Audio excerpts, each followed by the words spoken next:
Hey folks, this is Dr. Mosier here, and I am so excited to have Dr. Tabor Smith joining us today. He is nationally known in the chiropractic industry for his spinal hygiene movement, and we are so excited about this. We have greatly benefited from his movement and his exercise program that he's provided, because the pre and the post x-rays of all of you that are utilizing these tools are remarkable, absolutely remarkable. And these tools are, well, they're simple, but they're specific to spinal health. And so I am so excited to have Dr. Tabor with us. So Dr. Tabor, what got you started? How did the spinal hygiene movement start? Yeah, well, thanks for asking that, and thanks for having me on here. I'm always excited to tell the story, because we've actually been working on this concept of spinal hygiene and the specifics and strategies that are inside of the spinal hygiene movement for well over a decade, actually a decade and a half. And for me personally, for about 24 years now. And it all started when I had severe lower back pain that it was debilitating. If anybody's been in that position, it's miserable. And I would move in certain directions, and it would send shooting pains down my legs. And I remember, we had no idea what chiropractic was at the time, myself and my family. And I remember going to the doctor, getting pain meds, anti-inflammatories, muscle relaxers, all of those things. And, maybe it helped a little bit, but was nothing that really was a solution for my problem. And I would try the hard stuff, right? Go to medical doctors and get prescription strength. I remember one night I woke up and my body just spasmed and it was locked down. And my parents came and helped me get to the emergency room, and they did, all the tests and everything. And I left with even stronger pain meds. And this was the late 90s, and that was right when the opioid epidemic was really getting going.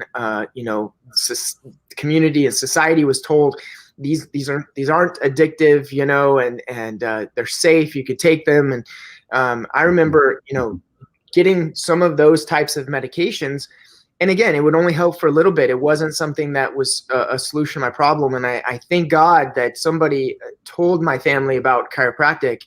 And they took me to the chiropractor and took their own x-rays and showed, just a lot of damage in my lower spine. But the chiropractor talked me through it, said that, he had helped other people with this conditions before, and wanted to get me started on a regular adjustment schedule. I went 3 times a week for the first couple of months.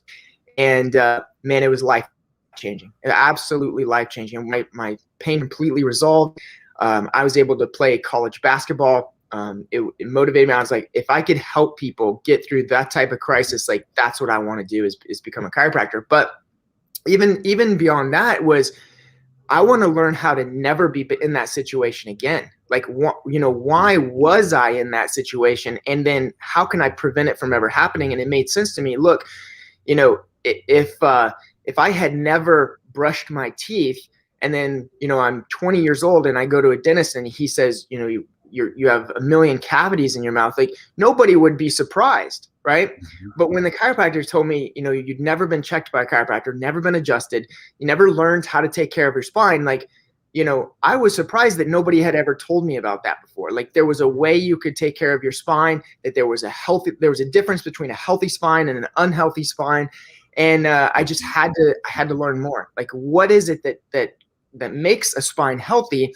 And then how can I maintain that for the rest of my life? And that's what started that journey into chiropractic school, into learning the importance of spinal alignment, the importance of range of motion and symmetry of motion in the spine, the importance of strength and the muscles, the paraspinal muscles that surround the spine, the core muscles in the body, and that when those things are out of balance, when they're out of alignment, when subluxation is what we call the term in chiropractic, when that's present and it becomes your spine becomes damaged or unhealthy, that's when a lot of pain syndromes and other, chronic health conditions begin to set in. And so not only was I wanted to see a chiropractor regularly to make sure that my spine stays healthy, but then I thought, look, if dentistry can teach us things to do at home, and they've showed us that our teeth are important enough, they're valuable enough to do something every day to take care of, and have a dentist on our health team, right? And so I thought, man, if my teeth is important enough to take care of my spine, absolutely is. There must be something I could do on a daily basis to help hold what I'm getting at the chiropractor between my chiropractic visits. And from that, and can ongoing research, and from that's where the spinal hygiene movement came out of. That is absolutely amazing. Absolutely amazing. Ellen's story about her migraines got me to become a chiropractor. So I love hearing your story, and I love your passion. My next question for you is, as a chiropractor, we teach about the importance of restoring the correct curves in the spine, and the Spinal Hygiene Kit equips patients with the tools to help them restore with this restoration happens at home. Can you explain the process of utilizing the kit at home? Sure, absolutely. And, kind of like we have mentioned that alignment, motion, and strength, those aspects of a spine are all important. You could go all the way back to the 1400s, 1500s, where Leonardo da Vinci was one of the first people to start dissecting cadavers, and he drew the spine. And back then, I imagine people probably had a lot better alignments than they do now, right? But even he drew the spine with it being straight from the front, but from the side having natural curves. And so you fast forward to today, you could look in any educational institution, any anatomy book in the world, and you're going to find that a normal alignment of the spine is not only straight from the front, but has natural curvatures from the side, curve of the neck, a curve the opposite direction in the mid back, and then another lumbar curve in the lower back. And we find that those curves help us to help relieve tension of nerves. They help us to be able to do what we need to do under gravity, which we're a stress that we're under all day long, every day. And because in our day and age, we're seeing degenerative postures in even kids now that are having to be in front of computers, they're on cell phones. The screen time that humans are spending in today's day and age has gone up so much that it's distorted posture so bad that we're beginning to lose those curves at younger and younger ages.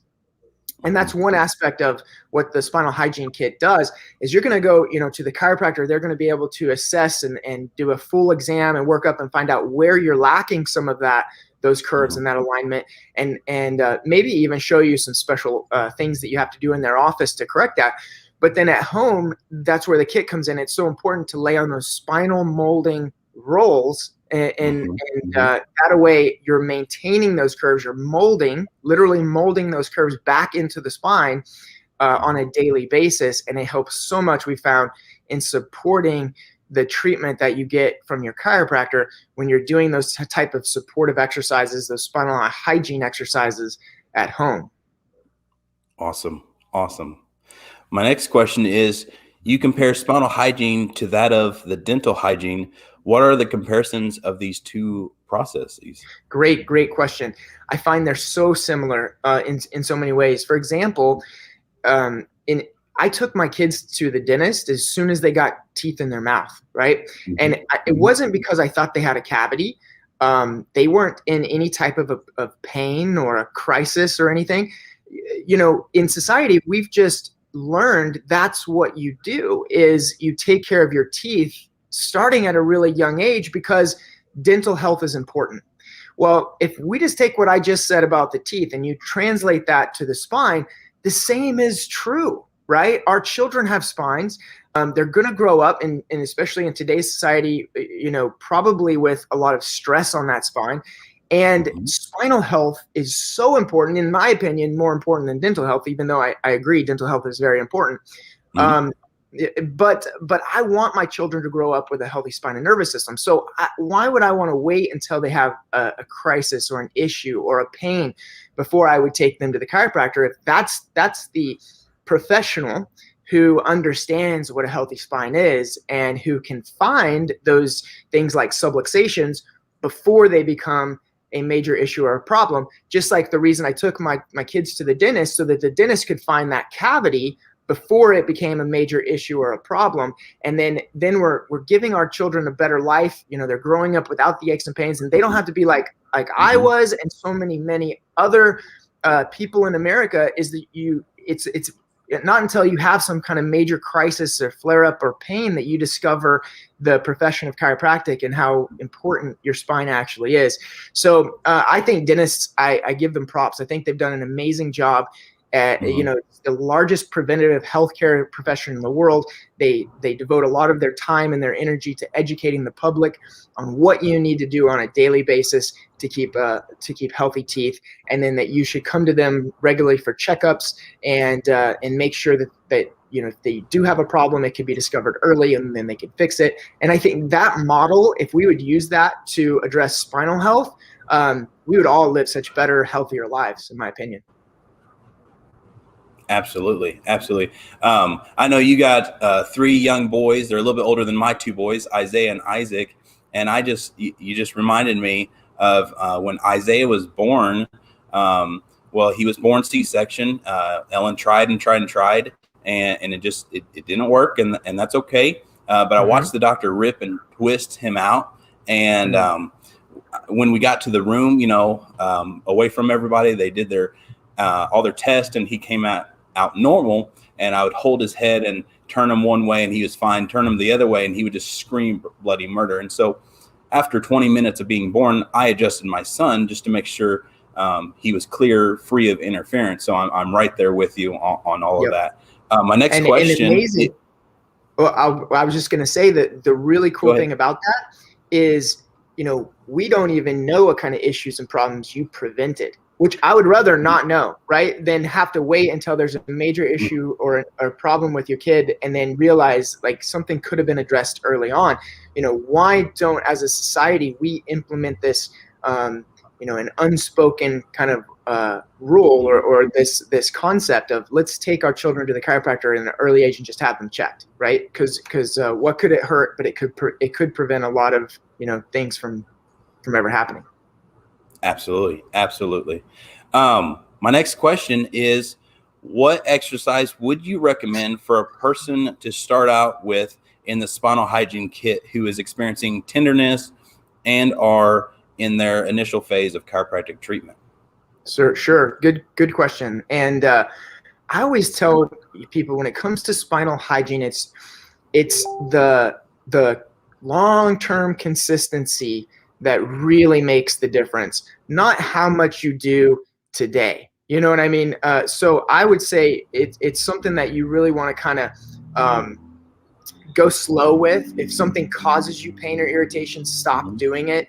Don't, maybe test it and try it. Go slow when you're introducing some of those exercises. But it's the long-term consistency that makes the big difference. The Darren Hardy, he calls it the compound effect. It's like if I brush my teeth today, but I never brush my teeth again, it really doesn't make a bit of difference, right? It's not in 10 years from now, you're not even going to know I brushed my teeth today. But if I just brush them every day once, even a minute, that's all I spend on it. Or let's say I even spend 30 seconds on it. But I do it every day in 10 years, I promise you, there's going to be a huge, huge difference from the person who didn't brush their teeth through all those 10 years. So if you have to, work really slowly into building up with time or adding an exercise or two, there's absolutely nothing wrong with that. Listen to your body. If something hurts or if you're having some soreness, some of it's okay. It's okay to be a little bit sore. But if it concerns you, just stop and then work very slowly in building up. And remember, it's the long-term game that really matters when it comes to taking care of the body. Absolutely.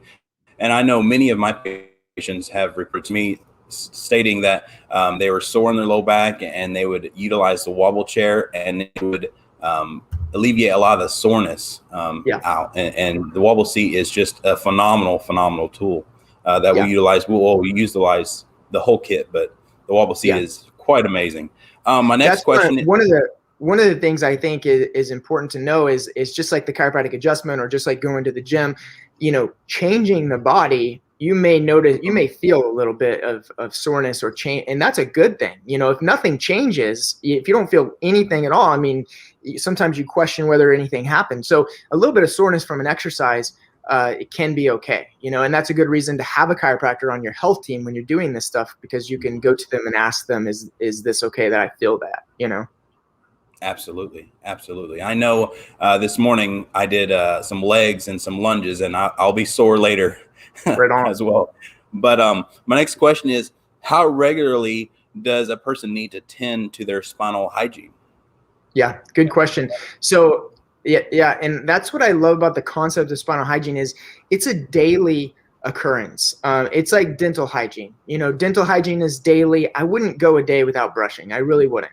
And I try not to go a day without flossing, even though sometimes it happens. Talking about long term, the more you do it on a daily basis, the more that becomes a habit.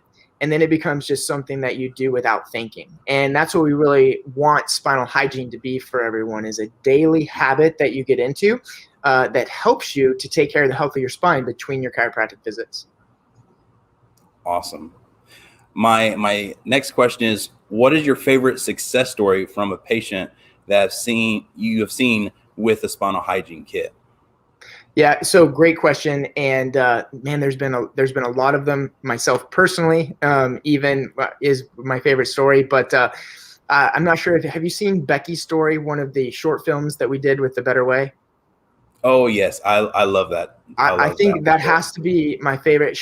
Becky, she's a patient in my office who still comes in every week, sometimes more than once a week, and she gets adjusted. But her story was just phenomenal. How she's unfortunately spent most of her entire life until she was 74 years old in severe pain, not able to do the things that she wanted to do. She discovered chiropractic, number one, which was the biggest thing for her, which helped her get her life back. And then she discovered the exercises. Her favorite one is the wobble disc exercise, just like you just said.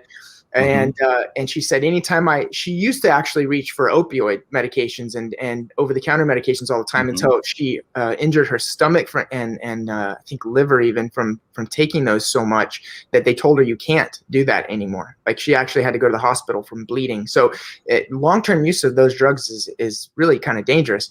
And so she says, but what's better than the medication is being able to grab that wobble disc when I'm having an ache or a pain, do that exercise. And she says it gives her so much relief. But the biggest thing that really hit me and it was when she told me her story and she started crying because she could hold her granddaughter for the first time without pain.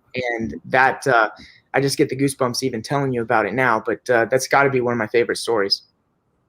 That is absolutely phenomenal. Absolutely phenomenal.